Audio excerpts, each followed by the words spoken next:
Inside of Westminster Abbey lies the tomb and burial vault of one of the greatest queens ever to rule over England. Queen Elizabeth I is known for defeating the Spanish Armada and also dealing with her enemies ruthlessly.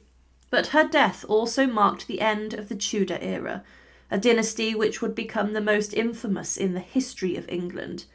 But it also marked the beginning of the Stuart dynasty. Now, inside of Elizabeth I's burial vault within Westminster Abbey lies the coffin of someone else too, someone who Elizabeth knew very well, and this vault has been opened many times. What was found inside the vault was also harrowing and shocking, and even the Tudor Queen's heart, which had been cut from her body, was discovered and accidentally touched by a choir boy. In this video, we look at the dark secrets of Elizabeth I's burial vault, and to support our channel, please make sure to subscribe. By 1602, Elizabeth was nearing 70, an exceptional age for a monarch in the early 17th century. Those close to her noticed she was growing frail. The deaths of her trusted friends hit her especially hard, and the passing of Catherine Howard, Countess of Nottingham, in early 1603 was devastating. Elizabeth had loved her dearly, and some accounts say the Queen never recovered from this loss.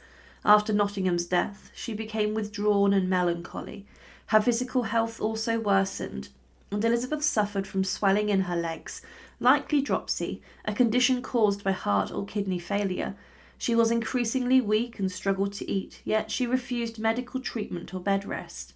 Proud and politically aware, she knew that any signs of illness could spark instability or plots. And by March of 1603, it was clear that Elizabeth was dying. She spent long hours standing or sitting on cushions, staring into space, refusing to sleep.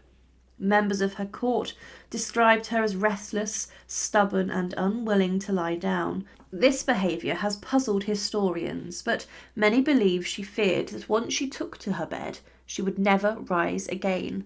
Her ladies-in-waiting and counsellors, including Sir Robert Cecil, begged her to allow physicians to examine her, but she resisted every attempt.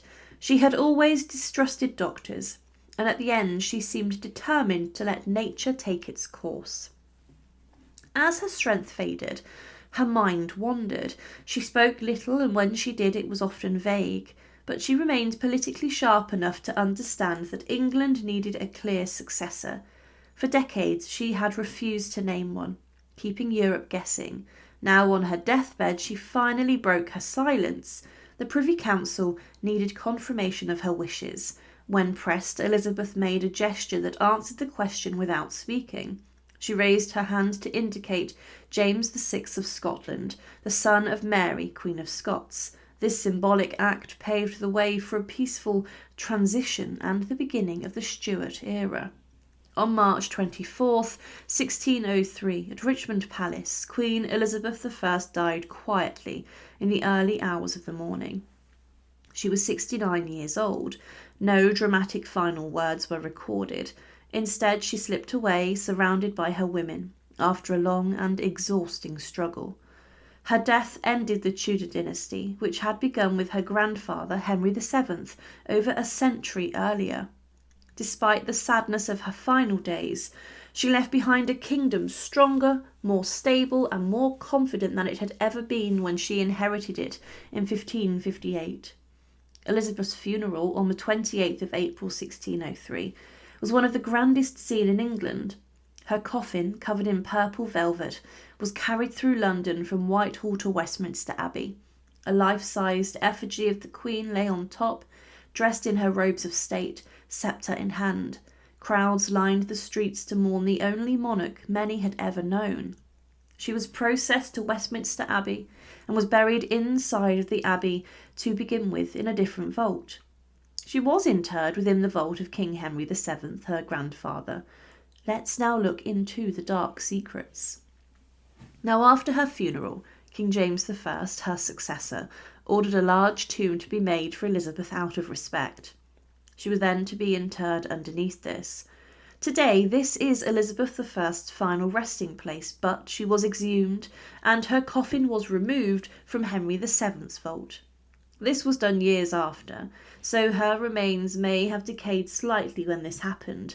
Not many people know today that Elizabeth I was a queen who was actually buried twice, but there are darker secrets. Immediately after her death, Elizabeth I's body was embalmed in a harrowing and brutal manner. This was shockingly traditional for monarchs of the time, but this consisted of her heart being removed from her body. Physicians cut open a large cavity in her chest, and they cut out her heart, her lungs, intestines, and other internal organs. This was done in an attempt to keep away decay and rot from her corpse to preserve her for centuries to come. The body was then washed and wrapped inside of a cerecloth, a thick wax-coated shroud. Now the internal organs, including the heart, were placed in a separate lead container and box, and these to begin with were interred with her body. And they were then moved from the first vault to her final resting place. But one curious man would open the organ box decades after her death. Inside the vault, William Taswell found the urn, and he opened it, and was said that, previous to which a royal vault was opened in which were two urns, one appropriated to Queen Mary, the other to Queen Elizabeth. I dipped my hand into each. I took out of each a kind of gluttonous red substance somewhat resembling mortar. That of Mary contained less moisture. What he had done was reach into the urn and touched and removed heart matter of Queen Elizabeth I. Now, later, when the burial vault was opened in the 19th century, it was also discovered that Elizabeth I was not buried alone, despite the elaborate tomb above the ground. When her vault was opened, her coffin was found sitting directly on top of the coffin of Queen Mary I, inside the centre of the vault. Mary I, or Bloody Mary, was Elizabeth's half-sister, and Elizabeth's coffin was placed on top to symbolise that she was a greater, more historic and more superior queen to that of Mary. This was strange, and when the vault was opened, it was found there was no disorder or decay, except from a small bit of the centering wood of Elizabeth's coffin which had fallen in. Also, the carved Tudor rose and initials ER, Elizabeth Regina, were found on the coffin along with the date 1603 when she died. The coffin lid was made of fine oak, an inch thick, and it was covered in red silk velvet which remained attached to the wooden coffin. That was the last time that someone has documented viewing the vault of Elizabeth I. Another thing which many people actually miss inside of Elizabeth I's tomb and resting place is that placed at the head of the tomb is a large stone urn. This doesn't belong to just anyone. It's said to have contained the bones and remains of possibly the princes in the tower. These were the two sons of King Edward IV, who was allegedly murdered inside the Tower of London upon the orders presumably of their uncle, King Richard III. Bones belonging allegedly to the two children of the same age of the princes were discovered centuries later. And King Charles II was so moved by this, he ordered them placed in a large urn and being interred within Queen Elizabeth I's tomb. This urn was opened at the start of the 20th century, and it was found the bones did fit the boys at their ages, but there were no DNA tests done, and also found inside were animal bones. Finally, Elizabeth I is buried opposite her once great nemesis. Mary, Queen of Scots, was a woman she ordered to execution. Elizabeth is laid to rest in a tomb that is actually slightly smaller than Mary's tomb, and this was done intentionally by James I, as he wanted to give his mother Mary a dignified burial, but it was also a subtle dig at the Tudor dynasty, as James was a member of the Stuarts. Thank you for watching, and to support our channel, please make sure to subscribe. And once again, thank you so much for watching.